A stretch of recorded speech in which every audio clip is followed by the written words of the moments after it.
అదే RTV app వార్తల్ని క్షణాల్లో చదివే అవకాశం ఉంటుంది. ఒక న్యూస్ పేపర్, ఒక టెలివిజన్ ఛానల్ మీ చేతుల్లో ఎప్పుడూ ఉంటాయి.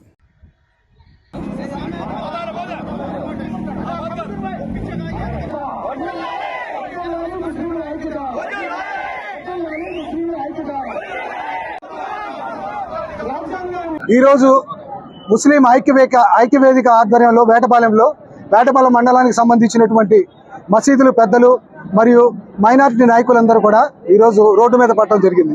దీని యొక్క ముఖ్యమైనటువంటి కారణం ఏంటంటే మోడీ గారు చేసినటువంటి 2025 వక్ఫ్ సవరణ చట్టాన్ని వ్యతిరేకిస్తూ ఈ యొక్క నిర్ణయం తీసుకోవడం జరిగింది. మిత్రులారా, ఒకటి ఆలోచించండి. వక్ఫ్ బోర్డు అనేది 1913లో బ్రిటిష్ ప్రభుత్వం కాలంలోనే వక్ఫ్ బోర్డు తయారు చేయడం జరిగింది. ఆ తర్వాత 1954లో, 1965లో, 1975లో, 1995లో దాన్ని సవరణ చేయడం జరిగింది. దీని యొక్క పర్యవసానం ఏంటంటే ఆ వక్ఫ్ బోర్డు సవరణని రక్షణ కల్పించటము, దానికి ప్రత్యేకమైనటువంటి కౌన్సిలింగ్ ఏర్పాటు చేయటం అనే కార్యక్రమాలు చేయడం జరిగింది.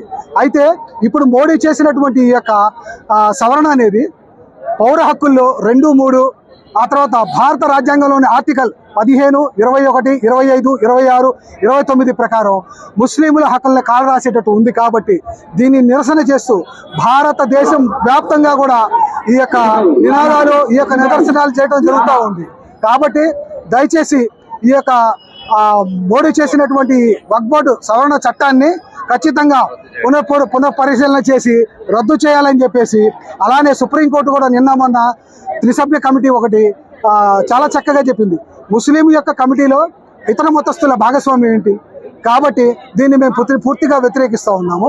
కాబట్టి ఈ యొక్క ర్యాలీని సక్సెస్ఫుల్గా చేసినందుకు, తర్వాత భారతదేశ వ్యాప్తంగా జరుగుతున్నందుకు మోడీ యొక్క కళ్ళు తెరిచి ఈ చట్టాన్ని రద్దు చేస్తారని చెప్పేసి ఆశిస్తూ నారే తక్బీర్, నారే తక్బీర్. మరిన్ని వీడియోస్ కోసం ఛానల్ ని సబ్స్క్రైబ్ చేయండి. లేటెస్ట్ అప్డేట్స్ కోసం వాట్సాప్ ఛానల్ ని ఫాలో అవ్వండి. ఆ లింక్ డిస్క్రిప్షన్ లో ఉంది.